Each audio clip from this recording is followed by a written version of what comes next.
The snow had started falling just as we arrived at the cabin, blanketing everything in white. It should have felt peaceful, the kind of tranquility you look forward to on a weekend getaway in the mountains. But something about that silence made my skin crawl. Maybe it was the way Christina's laughter sounded, a little too bright, a little too rehearsed, as if she was performing for an audience I couldn't see. We'd been married for 10 years, long enough for me to notice when something was off. I should have known the moment we met him, Daniel, our mountain guide. Tall, rugged, with that annoyingly confident grin. From the second he shook my hand, I could see how Christina's eyes lit up in a way they hadn't in months. The next day, we were hiking up the slopes, following Daniel's lead as he told stories of the local wildlife, each word hanging in the cold air like smoke. Christina stayed close to him, too close. She laughed at his jokes, even the bad ones, her hand brushing against his arm just a little too often. I stayed a few steps behind, watching it all unfold, my stomach tightening with every glance they exchanged. "Mark, isn't this amazing?" Christina called back to me, her voice full of excitement. But she wasn't looking at me, she was looking at him. I smiled, forcing myself to play along. "Yeah, it's something." That evening, back at the cabin, Christina announced she needed to make a quick trip to town. "I forgot to pack my moisturizer," she said, acting like it was no big deal. "I'll be back in an hour." An hour. We were miles from the nearest town, and she suddenly remembered she needed moisturizer. I didn't say anything, just nodded, watching her leave. But deep down, I knew. Something wasn't right. Something was happening between them, and I wasn't going to stand by and let it continue. While she was gone, I did the one thing I never thought I would. I looked through her phone. I knew her password. It was the same as mine, and within seconds, I had it unlocked. The texts were there, hidden away under a name I didn't recognize at first. D. Anders. But I knew. I didn't need to read far to understand what had been going on. Their conversations were laced with flirtation, slowly escalating to something more over the past 2 days. I stared at the screen, my hands shaking. The messages were enough to confirm it, but I didn't want just confirmation. I wanted revenge. I didn't confront her that night. Instead, I stayed up, formulating my plan, waiting for her to come back and act like everything was normal. It wasn't normal, and by the end of this trip, neither would her life. By morning, I had it all figured out. I would wait. I'd gather proof, something undeniable, and then, I'd let her ruin herself. The next morning, I woke up early, my mind buzzing with everything I had discovered. Christina was still asleep, her hair spread across the pillow, looking as peaceful as ever. It was hard to believe that beneath that calm exterior was someone who had betrayed me so easily. But that was the thing about infidelity, it never wore an obvious mask. We had a full day of hiking planned, with Daniel leading us through some of the more challenging trails. I couldn't help but feel a surge of bitterness at the idea of spending more time with him, watching the two of them exchange glances, as if I were the clueless husband in one of those old soap operas. But I wasn't clueless. Not anymore. Christina stirred beside me, stretching as she woke up. "Morning," she mumbled, her voice still thick with sleep. "Morning," I replied, keeping my tone light. I needed her to believe that everything was normal, that I hadn't found her little secret. As we got ready for the day, I could see her excitement building. She loved being out in nature, and she loved the attention from Daniel even more. It was written all over her face. I forced myself to smile as we left the cabin, walking together to meet him at the trailhead. "Ready for another adventure?" Daniel greeted us with his usual grin, looking far too pleased to see Christina. "Absolutely," she replied, her voice just a little too enthusiastic. I followed behind, watching as she fell into step with him once again, their conversation flowing effortlessly. As we hiked, I started putting my plan into motion. First, I made sure to take a few photos of them together, nothing too obvious, just casual shots of the group. But in each one, it was clear that Christina and Daniel were more than just acquaintances. Their body language said it all. The second part of my plan would require more finesse. I needed proof. Real proof that couldn't be denied or brushed off as a misunderstanding. That's when the idea of the hidden camera came to me. I knew Christina and Daniel would find a way to sneak off together. It was only a matter of time. All I had to do was be ready for it. That night, back at the cabin, I told Christina I needed to make a few arrangements for a special, surprise party I was planning. She didn't question it. Why would she? She thought she had me fooled. I spent the next hour rigging a small camera in our bedroom, carefully positioning it so that it would capture everything. If they decided to meet there, I'd have all the evidence I needed. Afterward, I headed down to the lodge, finalizing the details of the party I would use as the perfect cover. Everyone we'd met over the weekend would be there, including Daniel. I wanted an audience for what was about to happen. As I walked back to the cabin, I felt a strange calm wash over me. Everything was falling into place. I had the phone messages, I had the photos. And soon, I'd have the footage. Christina thought she could get away with it, that she could lie to my face and carry on as if I didn't exist. But she was wrong. That night, she slipped out of the cabin while I pretended to be asleep. I didn't follow her, I didn't need to. I knew where she was going, and soon, I'd have everything I needed to expose her. Let her have her little moment of excitement. It would only make the fall that much harder. When she returned an hour later, her cheeks flushed from the cold. I pretended to wake up. "Where'd you go?" I asked, my voice groggy with fake sleep. "Just out for a walk," she replied, slipping under the covers beside me. She turned away quickly, avoiding eye contact, but I didn't push it. I didn't need to. The next morning, Christina was all smiles, her guilt hidden behind a facade of innocence. She kissed me on the cheek as she passed me in the kitchen, pouring herself a cup of coffee like nothing had happened the night before. But I knew better. I knew exactly where she'd been, and I knew exactly who she had been with. "Ready for the big party tonight?" I asked, leaning against the counter and watching her carefully. She glanced over her shoulder, surprised by my question. "The party?" she repeated as if she had forgotten all about it. Her face softened as she smiled. "Oh, right. Yeah, of course. That's tonight." I nodded, hiding my disgust. The party had become my final piece of the puzzle. By the end of the night, there would be no secrets left. No lies to protect her. Everyone would know who she really was. Christina spent most of the day out again, claiming she was meeting with one of the other couples we'd met at the lodge. I didn't bother questioning her. I had no need to play the suspicious husband anymore. My plan was already in motion. While she was gone, I checked the camera footage. Sure enough, there it was, the moment I had been waiting for. The footage showed Christina slipping into the cabin late at night, followed shortly by Daniel. They weren't even trying to be discreet. They talked in hushed voices for a few minutes, their bodies close, their hands lingering on each other. Then they kissed. That's all I needed. The camera caught it all in perfect clarity, enough to ruin both of them. I spent the rest of the afternoon preparing. I made sure the video was loaded onto a flash drive and brought it down to the lodge, where I met with the staff. They'd set up a projector and screen for the party, thinking it was just part of the evening's entertainment. Little did they know what was about to unfold. By the time the sun had set and the snow was falling lightly again, the guests had started gathering. The lodge was warm, filled with the smell of hot chocolate and spiced cider. Laughter echoed from every corner as everyone settled in, ready for what they thought would be a fun, relaxing evening. Christina arrived a little later, wearing a red dress that hugged her in all the right places. She looked stunning, her hair loose and wavy, her smile bright. I wondered how many times she had dressed like this for him, pretending it was for me. She kissed me on the cheek, her lips warm against my skin. "This is perfect, Mark," she said, her voice sweet. "You really outdid yourself." I smiled back, holding her gaze just long enough for her to sense that something was off. "I'm glad you're having a good time," I replied, my tone calm. "The best part is yet to come." Her smile faltered for a second, confusion flashing across her face, but she quickly covered it up. Turning to greet the other guests. She had no idea what was about to hit her. I waited until everyone was settled, drinks in hand, before stepping up to the front of the room. The conversations quieted as I picked up the microphone, the room growing still. I could feel Christina's eyes on me, her confusion turning into curiosity. "Thank you all for coming tonight," I began, my voice steady. "It's been a fantastic weekend, and I wanted to do something special to cap it off."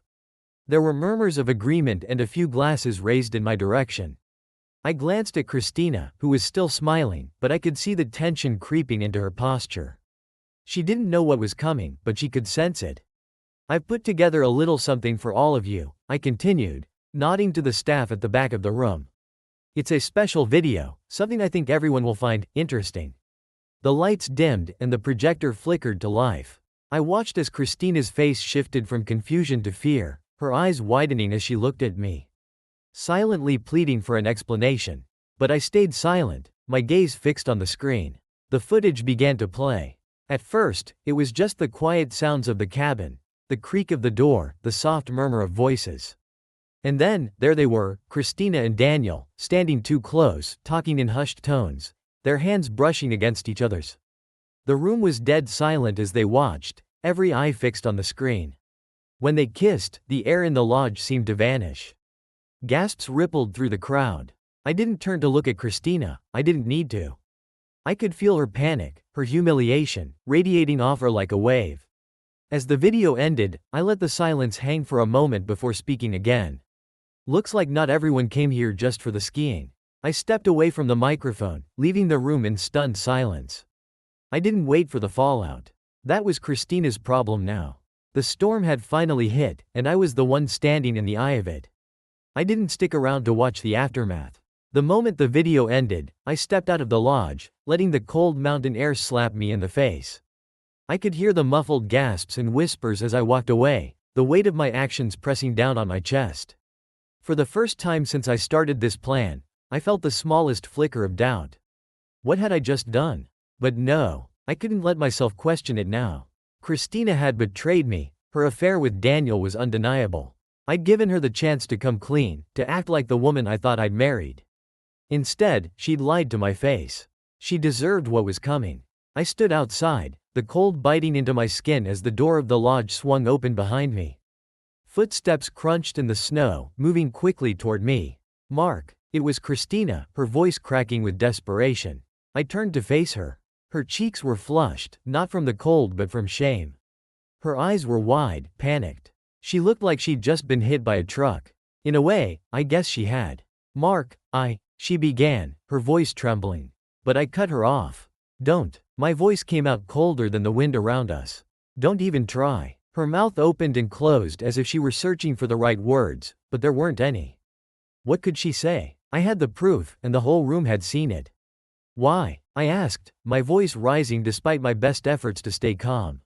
Why lie to me, Christina? Why let me believe everything was fine when you've been sneaking around with him for God knows how long? She took a shaky breath, her arms wrapping around herself as if trying to shield herself from the truth. It's not what you think, she whispered, but the words were hollow. I let out a bitter laugh. It's exactly what I think. I saw the messages. I watched the video. You can't lie your way out of this. Tears welled up in her eyes, and for a moment, I saw the woman I'd once loved, the woman I thought I'd grow old with. But that woman was gone. Replaced by someone who could betray me so easily, without a second thought. It was a mistake, she said, her voice barely audible. I didn't mean for it to happen. I shook my head. That doesn't matter now. You made your choice. And now everyone knows what kind of person you really are. Her tears started falling, but I couldn't bring myself to feel sorry for her. Not after everything she'd done. I turned and walked away, leaving her standing there in the snow, the sound of her quiet sobs fading as I headed back toward the cabin. This was what I'd wanted, revenge, justice, whatever you want to call it. But as I walked alone in the cold, I realized something. It didn't feel as good as I thought it would. The anger was still there, simmering just beneath the surface, but so was something else. Something darker. Emptiness. I had destroyed her, just like she had destroyed us. But now what? The following morning, I woke up in the empty cabin, the silence deafening. There was no sign of Christina, her side of the bed cold and untouched. Part of me wondered if she'd even come back after our confrontation, or if she'd found another place to stay. It didn't matter. I wasn't about to go looking for her. I spent the morning packing, shoving clothes into my suitcase with more force than necessary. The weekend was over, and so was my marriage. There was nothing left to say, nothing left to salvage. As I zipped up my bag, there was a knock at the door. For a second, I thought it might be Christina, but when I opened it, I found Daniel standing there, his face ashen, his usual cocky grin long gone. "Can I talk to you?" he asked, his voice low. Almost pleading. I didn't say anything, just stepped aside to let him in. He walked in slowly, glancing around the room like it was full of ghosts. Maybe it was. "Look, Mark," he started, running a hand through his hair. I didn't mean for any of this to happen. It was just, "Don't," I said, cutting him off. "I don't want to hear your excuses. You knew she was married. You knew exactly what you were doing. He nodded, his shoulders slumping. Yeah, I did. We stood in silence for a few moments. The tension between us thick. Part of me wanted to hit him, to lash out, to make him feel some of the pain he'd caused. But I knew it wouldn't fix anything. It wouldn't undo what had been done. I've already talked to the lodge, Daniel said after a long pause. I'm leaving. I won't be working here anymore. I raised an eyebrow. So what? You think quitting your job makes up for what you did? He shook his head. No, I know it doesn't, but I figured I'd make it easier on you. I'll be gone by the end of the day. I didn't respond, just stared at him, wondering if he really thought that would change anything. He gave me a last look before heading for the door. I'm sorry, he muttered, his hand on the doorknob. But I didn't answer. After he left, I sat down on the bed, the weight of everything finally crashing down on me. The anger had been my shield, protecting me from the truth, but now that the fire had burned out, all that was left was the cold reality. My marriage was over. There was no going back. Later that day, I saw Christina one last time. She came back to the cabin to grab her things, her eyes red and swollen from crying. She didn't say anything, and neither did I. There was nothing left to say. She packed quickly, her hands trembling as she stuffed clothes into her suitcase. When she was done, she stopped by the door, glancing at me with a mixture of regret and sorrow. But I didn't give her the satisfaction of a goodbye. She had made her bed. Now she had to lie in it. As the door clicked shut behind her, I sat there in silence, the realization finally sinking in. I had won. I'd gotten my revenge. But in the end, all I was left with was the wreckage of a broken marriage and the cold emptiness of a mountain cabin. There was no satisfaction, no peace. Just the bitter taste of what could never be fixed. The cabin felt colder after Christina left, even though the fire still crackled in the hearth. I stood by the window, watching the snow fall in a quiet, steady rhythm. It was beautiful in a way. How everything outside looked untouched, pure. But inside, I was anything but. I had won. I had planned my revenge, executed it flawlessly, and torn Christina's life apart in front of everyone. But now that it was over, all I could feel was the weight of the silence, the absence of her presence lingering in every corner of the room. There was no more rage to fuel me, no anger to hide behind. It was just me and the realization that I had destroyed the woman I once loved, and maybe, in doing so, I had destroyed myself too. I packed up my things, but this time there was no urgency, no frustration in my movements. The suitcase seemed lighter, but only because everything else inside me felt heavier. The weight of the choices I'd made hung over me like a thick, suffocating cloud. As I zipped up the last of my bags, my phone buzzed on the nightstand. It was a text from one of the couples we'd met over the weekend, Dan and Michelle. They'd heard about the scene at the lodge. Word had traveled fast, and apparently, they thought it was appropriate to reach out. Mark, we just wanted to say we're so sorry about everything. If you need anything, we're here for you. I stared at the screen for a moment before turning the phone over and tossing it onto the bed. I didn't want anyone's pity. What would I even say to them? That I'd meticulously planned the public humiliation of my wife? That I'd caught her in the act with another man and shattered both their lives? No, they didn't need to know the details. I sat down on the edge of the bed, staring blankly at the suitcase, at the life I was about to return to, alone. The emptiness that had started to settle in me now felt like a chasm, and I wasn't sure how to fill it. Maybe it was better to leave this place behind, to try and move forward. But how do you move on when everything you've ever known is gone? The snow continued to fall outside, covering the ground in a fresh, untouched layer. As much as I wanted to leave the cabin, something held me back. The finality of it all, the end of my marriage, the end of this chapter of my life, was too much to face. Not yet. I decided to stay one more night. Just one more night to sit with the silence, to feel the cold, and to try and make sense of the wreckage I had caused. The next morning, the world outside was a blanket of white, pure and untouched by the chaos of the night before. I woke to the stillness of the cabin, the sound of my own breathing the only thing that filled the space. It was strange, how quiet it all was. Christina's absence was a void, but it wasn't just her. It was the absence of anger, the absence of purpose. Now that my plan was complete, I was left with nothing but the aftermath. I stared at the ceiling, my thoughts heavy. How did we even get here? I thought back to the early years with Christina when everything had been simple. We'd been in love, we'd made plans, we'd built a life together. But somewhere along the way, something had broken. And instead of fixing it, we'd let it fester. Both pretending that things were fine until they weren't. I wasn't innocent in this. I knew that now. It wasn't just Christina's affair that had destroyed our marriage. It was the years of silence, the missed opportunities to talk, to fix things before they got out of control. I had let my anger and pride blind me to the fact that we had both failed each other. I got out of bed and walked to the window, staring out at the snow-covered mountains. The air was still, as if the world had paused, waiting for me to make my next move. I knew I couldn't stay here forever, hiding from the truth of what I had done. The door to the cabin creaked as I opened it, the cold rushing in and biting at my skin. I stepped outside, letting the chill wake me up fully. I needed clarity, and standing out in the frozen landscape, I felt the weight of everything lift just a little. I took a deep breath, watching it cloud in the air before dissipating.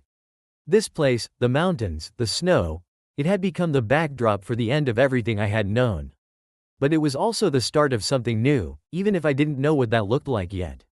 Back inside, I made coffee and sat down at the small table in the kitchen, staring at the steam rising from the mug. The events of the last few days played over and over in my mind. The betrayal, the confrontation, the public humiliation, it had all been necessary, hadn't it? Christina had deserved to be exposed, and Daniel, well, he had paid the price for his part in it.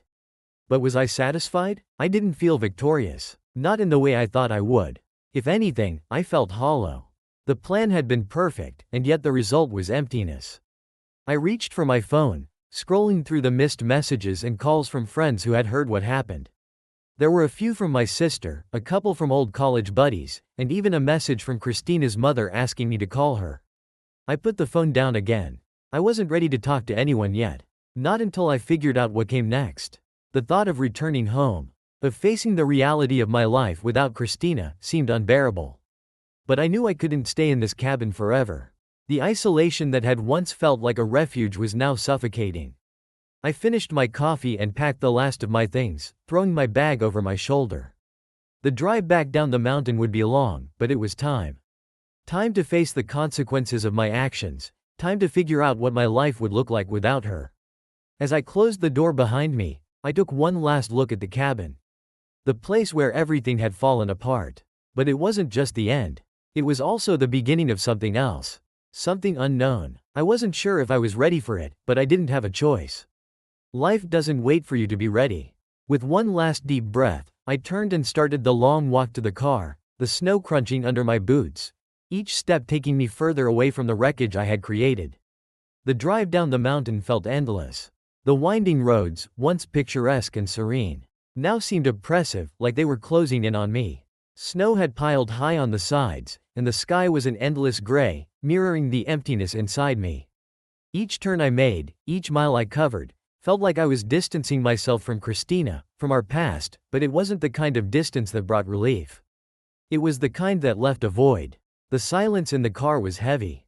I thought about turning on the radio, but what would that do? Distract me for a few minutes? I didn't want distractions. I wanted clarity, but it seemed like the further I got from the cabin, the more muddled everything became. I kept thinking back to the look on Christina's face when she had tried to talk to me, to explain herself. Her tears, her desperation, they had meant nothing to me at the moment. All I could see was the betrayal, the lies, the affair. But now, as I drove in silence, those images replayed in my mind, and something inside me shifted. I had wanted revenge, but now that I had it, I wasn't sure it had been worth it. I pulled over at a rest stop, the snow crunching under my tires as I parked. I needed a break, some air to clear my head. Stepping out of the car, the cold air hit me instantly, but I barely felt it. I stood there, staring out at the frozen landscape, my breath visible in the icy air. What was I supposed to do now? Go back to my life as if nothing had happened? Pretend that I hadn't just blown up my marriage, publicly humiliated Christina, and destroyed any hope of reconciliation? The reality of what I had done was starting to sink in. And it felt heavy, heavier than I had expected. I leaned against the car, running a hand through my hair.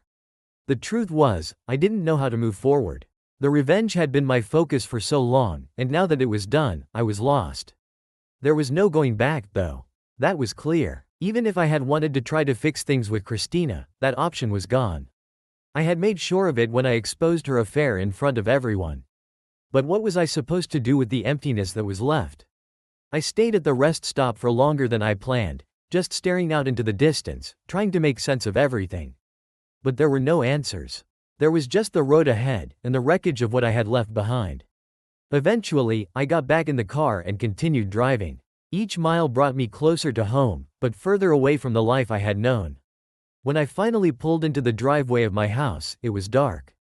The familiar sight of our home, the one Christina and I had built together, felt foreign, like it wasn't mine anymore. Like I was a stranger coming back to something that had once belonged to me but had been taken away. I sat in the car for a few minutes, the engine idling, the warmth of the heater a stark contrast to the cold, lifeless feeling inside me. I knew the moment I stepped through that door, I would have to face the reality of my new life, one without Christina. And I wasn't ready for that. But I couldn't sit there forever. Eventually, I turned off the engine and stepped out, the chill of the night air biting at my skin. I grabbed my bag from the backseat and walked up to the front door, hesitating for a moment before unlocking it. The house was dark and quiet, just as I had left it. But it felt different now. It wasn't just a house, it was a reminder of everything that had happened. The memories of Christina were woven into every corner, every piece of furniture, every picture on the wall. I dropped my bag by the door and walked through the empty house, the silence almost unbearable. My footsteps echoed through the rooms, each one a reminder that I was alone. I found myself in the living room, staring at the framed photos on the wall. Pictures of Christina and me from happier times, our wedding day, vacations we had taken, holidays spent with family. I stood there for what felt like hours, just looking at them, trying to reconcile the woman in those pictures with the one who had betrayed me. How had we gone from that to this? The thought of taking the pictures down crossed my mind. But I couldn't bring myself to do it. Not yet. It was too soon, too raw. I wasn't ready to erase her completely, even though I knew she was gone. I sat down on the couch, the weight of everything hitting me all at once. The revenge had been my focus for so long, and now that it was done, I didn't know what to do. I didn't know who I was without it. The phone buzzed in my pocket, pulling me out of my thoughts. I pulled it out and saw a text from my sister. I heard what happened. Are you okay? I stared at the message for a long time before responding. What was I supposed to say? That I was fine? That I had gotten what I wanted? That I had destroyed my marriage and felt nothing but emptiness in return? In the end, I typed a simple response. I'm okay. It was a lie, of course. I wasn't okay. But what else could I say? There were no words to explain what I was feeling, no way to make sense of the mess I had made. I put the phone down and leaned back on the couch, closing my eyes. The house was too quiet, too empty. And I realized, for the first time since all of this had started, that the real punishment wasn't Christina's humiliation or the end of our marriage. It was the silence, the loneliness, the emptiness that I was left with now that it was all over. The revenge had cost me more than I ever expected. And now, I was the one who had to live with the consequences. The days following my return home blurred together. Time became meaningless. Just hours and minutes I spent wandering through the house or staring at the ceiling in my bedroom, trying to figure out how to rebuild something from the ruins of my life. The house felt like a tomb now. Every corner of it whispered Christina's name, reminding me of what I had destroyed. Even the kitchen, where she used to cook breakfast on weekends, seemed frozen in time, untouched since the last morning we had been together as a couple. I couldn't shake the feeling that I had ripped apart my life for something that, in the end, didn't fill the void. Friends and family reached out over the next few days, offering support, but I wasn't ready to talk to anyone. What was I supposed to say?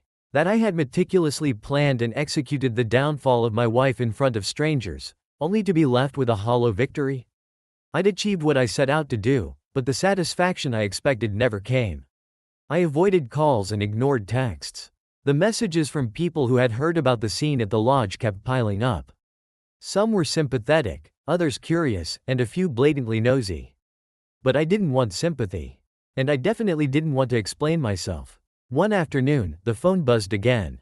This time, it was an unknown number. I hesitated, thinking about letting it go to voicemail, but something made me pick it up. Mark? A voice asked cautiously. It took me a second to place it. Christina's mother. Hi, I said, my voice hoarse. I wasn't prepared for this conversation. I heard what happened. She paused, the silence hanging between us.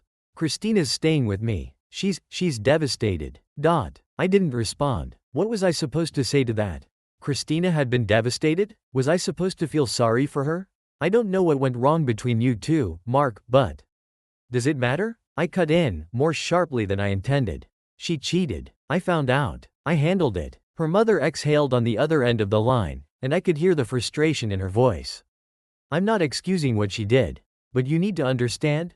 Christina, she didn't know how to fix things between you two. Neither of you did. I clenched my jaw. She had a funny way of trying to fix it. There was another long pause. I just wanted you to know, she's not okay. You've both hurt each other. I don't think either of you knows how to deal with the damage.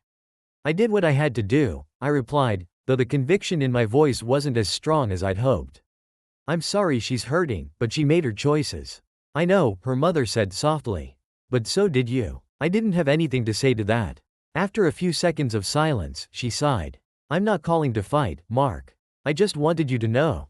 Christina's leaving. She's planning to move out of the country for a while.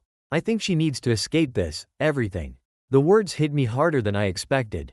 Christina was leaving. Not just our marriage, but everything. Our life, our memories. I wasn't sure what I had thought would happen, but I didn't expect her to vanish like this. I hung up after a brief, empty conversation.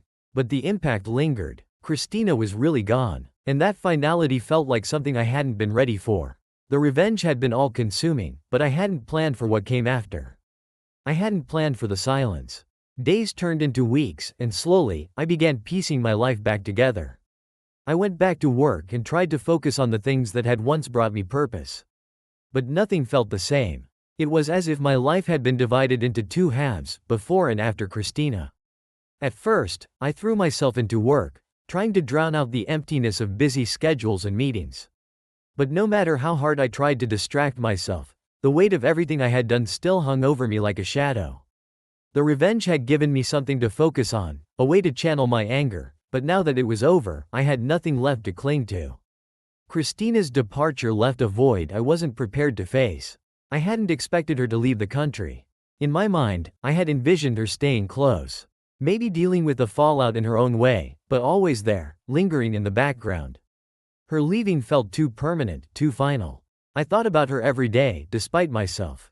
Not in the way I had before, when my thoughts were consumed with her betrayal and the need for revenge, but in a quieter, more reflective way. I started questioning everything, how we had gotten here, why I had been so focused on punishing her instead of trying to fix what was broken between us. I hadn't just lost Christina to an affair.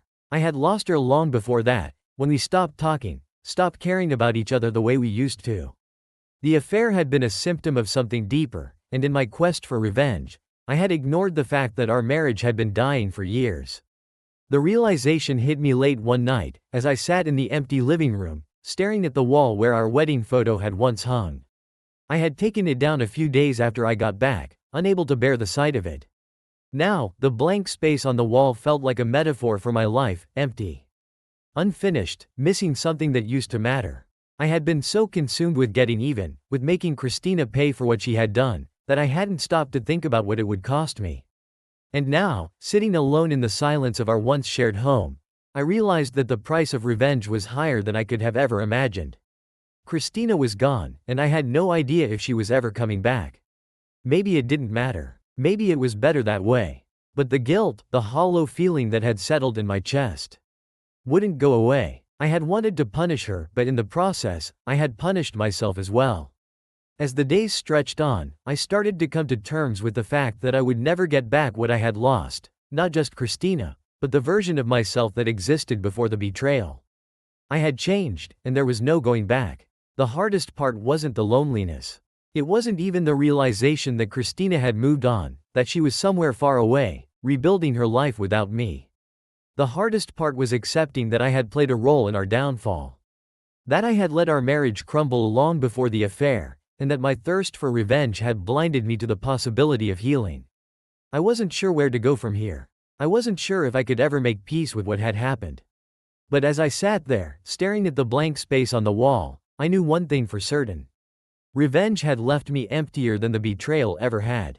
As the weeks turned into months, the sharp sting of revenge dulled, but the emptiness it left behind persisted. I began to realize that healing wouldn't come overnight, not for me, not for Christina, and certainly not for the wreckage of what was once our marriage. Yet, despite the pain, I knew I had to find a way to move forward. The alternative, sitting in the silence of my own misery, wasn't an option. I started taking small steps to reclaim my life. The house, once a monument to my failure, slowly became mine again. I boxed up the memories of Christina, the photos, the keepsakes, the things we'd bought together, and put them away in the attic. It wasn't that I wanted to forget her, but I needed to make room for something new, something that didn't remind me of the past every time I walked into a room. Work became my refuge. I threw myself into it more intensely than ever before, staying late at the office and taking on extra projects. My coworkers noticed the change, but no one said anything. I think they sensed that I needed the distraction. And for a while, it worked. The long hours kept me from thinking too much about Christina or the void her absence had left in my life. But work wasn't enough to fill that void, and I knew it. I had spent so long consumed by anger and revenge that I had forgotten how to feel anything else. Now that those emotions were gone, I wasn't sure what to replace them with. I found myself questioning everything, my choices, my values, even my own identity. Who was I without the bitterness that had defined me for so long? It wasn't until one evening when I ran into an old friend at the grocery store that I realized how much I had isolated myself. Sarah and I had been close once, but after the affair and everything that followed, I had pushed away nearly everyone who had tried to help me. Now, seeing her standing in front of me with that look of concern on her face, I felt a wave of shame. "Mark," she said, her voice soft. "I've been trying to reach you for months. Are you okay?" I wanted to lie, to brush off her concern and pretend that everything was fine. But I couldn't. Not anymore. "I don't know," I admitted, the words surprising even me. "I'm trying to figure things out." She nodded, her expression gentle. "That's all you can do. But you don't have to do it alone, you know." I had forgotten what it felt like to have someone care, to feel like I wasn't completely alone in all of this. We talked for a while, and for the first time in months, I felt a small glimmer of hope. Maybe I didn't have to stay stuck in this place forever. Maybe, just maybe, I could start to rebuild. As I left the grocery store that night, I realized that the first step to healing wasn't about forgetting the past, it was about accepting it. I couldn't change what had happened with Christina, and I couldn't undo the choices I had made, but I could choose how to move forward. A few more months passed, and the routine of work and rebuilding my life started to settle in. I wasn't the same person I had been before the affair, and I never would be, but I was learning to live with that. Slowly, I started reconnecting with old friends, going out more, and even allowing myself to laugh again. Life didn't feel as heavy as it once did. Then one day, I received a letter. A plain white envelope, no return address. I wasn't expecting anything, and my first thought was that it was some kind of bill or junk mail. But when I opened it, my heart stopped. It was from Christina. I hadn't heard from her since she left the country. Her departure had been so sudden and final that I had assumed we would never speak again. But now, here it was.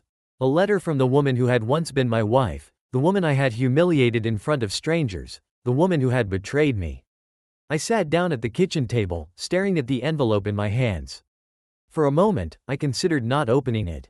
What could she possibly have to say now, after everything that had happened? But curiosity got the better of me, and I carefully unfolded the letter.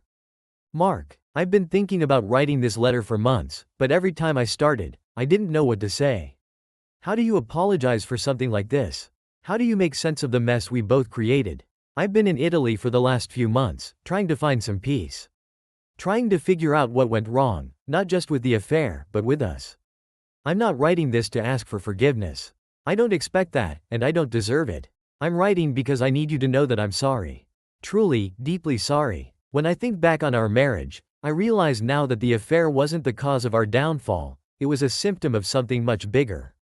We both stopped trying, Mark. We stopped talking, stopped caring about each other the way we should have. And when that happened, I made the worst mistake of my life. I know you'll never forgive me for what I did, and I don't blame you. I just hope that one day, you'll be able to find happiness again.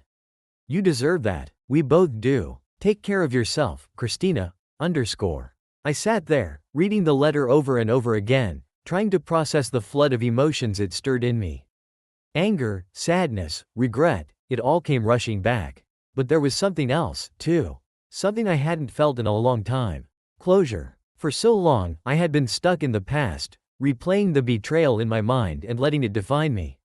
But now, with this letter in my hands, I felt something shift. Christina was right. The affair had been a symptom, not the cause. We had both failed each other, and while that didn't excuse what she had done, it made me see the situation in a different light. I wasn't sure what to do next.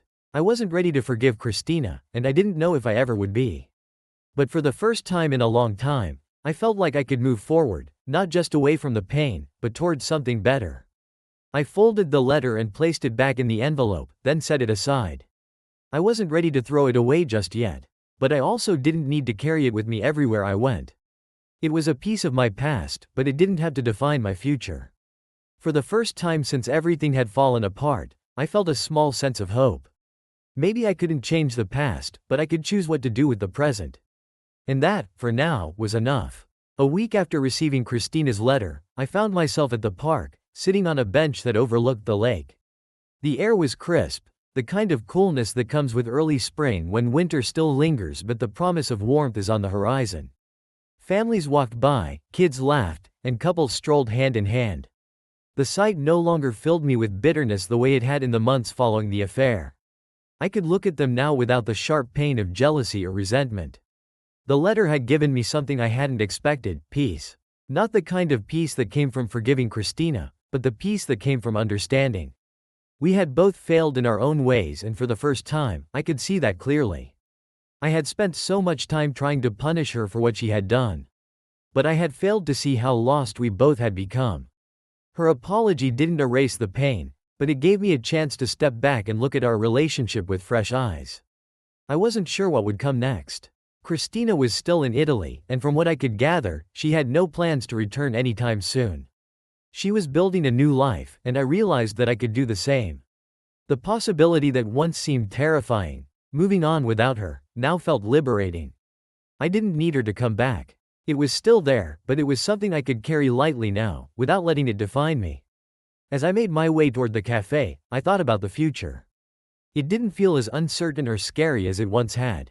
I wasn't sure what would come next, whether it would be a new relationship, new friendships, or simply learning to be happy on my own. But for the first time, I wasn't afraid to find out. Christina's chapter in my life had closed, and now it was time to write a new one. And this time, it would be on my own terms. The cafe came into view, its large windows glowing warmly in the afternoon light. I spotted Sarah already inside, waving at me through the glass. I waved back, a genuine smile forming on my face as I approached. A new beginning was exactly what I needed. Walking into the cafe, I felt a sense of unfamiliar lightness. It was a small place, cozy, with soft jazz playing in the background. The smell of freshly brewed coffee filled the air, and for a moment, everything felt perfectly ordinary, no drama. No tension, just the simple act of meeting an old friend for coffee. Sarah greeted me with a smile as I slid into the seat across from her. She had already ordered a steaming cappuccino in front of her, and I waved over the barista to get a cup of black coffee. We made small talk at first: work, the weather, the usual, but there was an underlying ease to the conversation that I hadn't felt in a long time. "Have you heard from her?" Sarah finally asked, her tone cautious but curious. I knew who she was referring to without needing clarification. For months, Christina had been the shadow hanging over every conversation, every thought. But this time, I didn't feel the usual pang of anger or hurt when her name came up. "Yeah," I said, stirring my coffee absent-mindedly. "She wrote me a letter. A while back." Sarah raised her eyebrows, her curiosity piqued. "And?" I shrugged, letting out a long breath. "She apologized. Said she was sorry for everything and that she needed to leave. She's in Italy now. Don't think she's coming back." Sarah took a sip of her cappuccino, her eyes studying my face. "How do you feel about that?" It was a simple question, but one I had avoided asking myself for a long time. In the past, the thought of Christina leaving would have filled me with anger at her for running away, anger at myself for letting it happen. But now, I didn't feel that way. "I don't know," I said, surprising myself with the honesty of the answer. "I think I'm okay with it. Maybe it's for the best." Sarah nodded slowly, a smile tugging at the corner of her lips. "That's good. I was worried about you for a while. I chuckled, shaking my head. Yeah, I was worried about me too. For a moment, we sat in comfortable silence, sipping our drinks and watching the world go by outside the cafe window. The sun had broken through the clouds, casting a warm glow over the street. People passed by, going about their lives, unaware of the small victories being won inside this cafe. How about you? I asked, turning the conversation toward her. How's life treating you? She smiled, her face brightening. It's good, actually. Work's been busy but in a good way. And, well, I've been seeing someone. I raised an eyebrow. Oh? Tell me more. Sarah laughed, a light, genuine sound that made me smile in return. His name's Mike. We've been seeing each other for a few months now. Nothing too serious yet, but it's nice. It feels easy, you know? I nodded, understanding that more than I cared to admit. That's great, Sarah. I'm happy for you. Thanks, she said, her smile softening. You'll get there too, you know. I wasn't so sure about that. The idea of jumping into another relationship still felt foreign to me. I wasn't ready for something serious, and I wasn't even sure what I wanted anymore. But I appreciated her optimism. Maybe, I said, taking another sip of my coffee. But I think I'm good for now. I need some time to figure things out. Sarah reached across the table and gave my hand a squeeze. There's no rush. Take your time. You've been through a lot. I smiled, grateful for her kindness. Thanks, Sarah. That means a lot. We spent the next hour talking and catching up, the conversation light and easy. For the first time in months, I felt like myself again, like I wasn't weighed down by the baggage of the past. The cafe, the conversation, the warmth of the sun outside, it all felt like a small step towards something better. As we wrapped up and said our goodbyes, Sarah gave me one last hug before heading off to meet her boyfriend. I stood there for a moment, watching her disappear into the busy street, feeling a strange mix of emotions, happiness for her, contentment with where I was, and a quiet sense of hope for the future. Walking back to my car, I thought about Christina again. The hurt was still there, but it no longer felt overwhelming. I had come to terms with what had happened, and in doing so, I had finally let go of the anger that had consumed me for so long. Christina was gone, and so was the person I had been when I was with her. But that was okay. It was time for a new chapter. I pulled out my phone and scrolled through my contacts, pausing on a few familiar names, people I hadn't spoken to in a while. I had spent so much time isolating myself, pushing people away, but maybe it was time to start reaching out again. Slowly, carefully, I began sending a few texts, reconnecting with old friends, and setting up coffee dates and lunches. It felt good, like I was rebuilding something that had been broken for too long. When I finally got home, I stood in the living room for a moment, taking in the quiet stillness of the house. It no longer felt empty or lonely, it felt peaceful. I walked over to the window and looked out at the world outside, the sun casting long shadows across the yard. Life was moving forward, and so was I. As I stood there, I realized that for the first time in a long time, I wasn't just surviving, I was living. And that, I thought, was the best revenge of all.